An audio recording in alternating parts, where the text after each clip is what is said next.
En fait, mes chers amis, je voudrais vous raconter quelque chose qui m'est arrivé. C'était en France la semaine dernière. J'étais dans un magasin, j'arrive, je rentre comme tout le monde dans un magasin. Ben, je vois une vieille dame qui me dit bonjour, je dis salut, voilà, normal.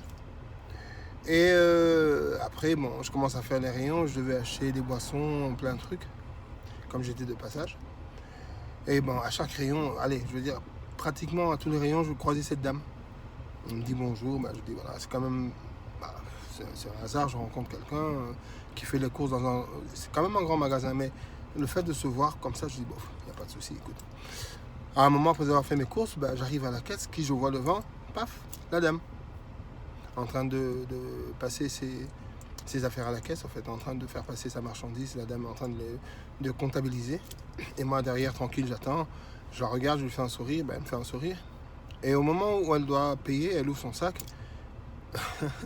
Elle regarde et dit oh, mais écoutez, j'ai pas mon portefeuille. Je pense que c'est monsieur. C'est monsieur qui a pris mon portefeuille.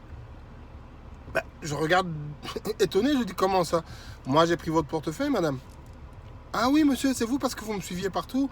J'ai été là, je vous ai vu. J'étais à tous les rayons, je vous ai quasi vu. C'est quand même par hasard. C'est quand même pas un hasard que je vous ai vu comme ça. Vous avez certainement pris mon portefeuille.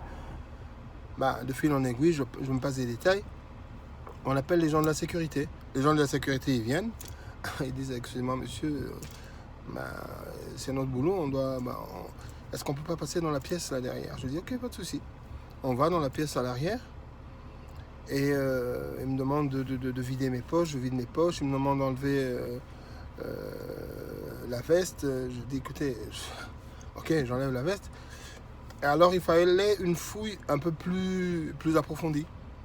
Et bon, ils appellent la police parce que je suppose qu'ils n'ont pas le droit de le faire. De toute façon, j'allais refuser. Ils appellent la police. Et 10-15 minutes après, la police arrive. On était dans la salle avec la dame qui n'arrêtait pas de me regarder. Ouais, je suis certain que c'est vous, je suis certain que c'est vous. Ouais. Bon, bref. À un moment, ben, la police vient, il commence à me tâter un peu partout. Il voit que je n'ai rien. Il regarde dans mon sac. Voilà, entre-temps, les gardiens vont regarder dans les rayons s'il y avait quelque chose. Il n'y avait rien. Et un policier me dit, monsieur, comment se fait-il que la dame dit, je dis, moi je n'ai aucune idée, je sais pas, bon voilà, je suis là. Alors qu'est-ce qu'on fait? Il me dit, écoutez, vous allez nous suivre. Ils ont demandé entre-temps à la dame si on pouvait aller chez elle pour vérifier, pour être sûr qu'elle n'avait pas oublié. Ben voilà, qu'est-ce qu'on fait? Ben, on rentre dans la voiture des policiers, juste chez la dame, c'était à 3-4 minutes de là. On arrive là, en ouvrant la porte, le policier était devant, moi j'étais derrière avec l'autre policier en train de parler. Je dis, écoutez, je comprends pas ce qui se passe, bref. En ouvrant la porte, la dame, qu'est-ce qu'elle dit? Oh mon Dieu, je sais pas, je regarde. Elle a vu son portefeuille. Mince. Alors là, tu sais, je me suis dit, je vais piquer une de ses cris, c'est quand même pas possible. Alors elle commence à pleurer. Non, je suis désolé, monsieur. Vous savez, je suis pas raciste. Franchement, je suis désolé, mais comme vous étiez tout le temps à côté de moi, j'ai dit, madame, il y avait plusieurs personnes. Vous m'avez vu moi, c'est peut-être parce que je suis black. Ah non, ça n'a rien à voir, vous savez, ma belle-fille, elle est noire comme vous. J'ai dit, oui, je m'en fous. Mais cette histoire, moi, je ne laisse pas cette histoire, il faut que je voie un avocat. Absolument, je veux porter plainte contre la dame. Alors la dame, elle avait quoi, 70 ans, 75, 80, je sais pas. Elle a commencé à pleurer, elle dit, écoutez, si vous voulez, j'ai 3000 euros, je vais vous donner 1500. Je dis, j'ai pas besoin de votre argent. Non, monsieur, écoutez. À un moment, elle se retourne, elle prend l'argent dans le sac, et juste au moment où elle veut me le donner comme ça, paf!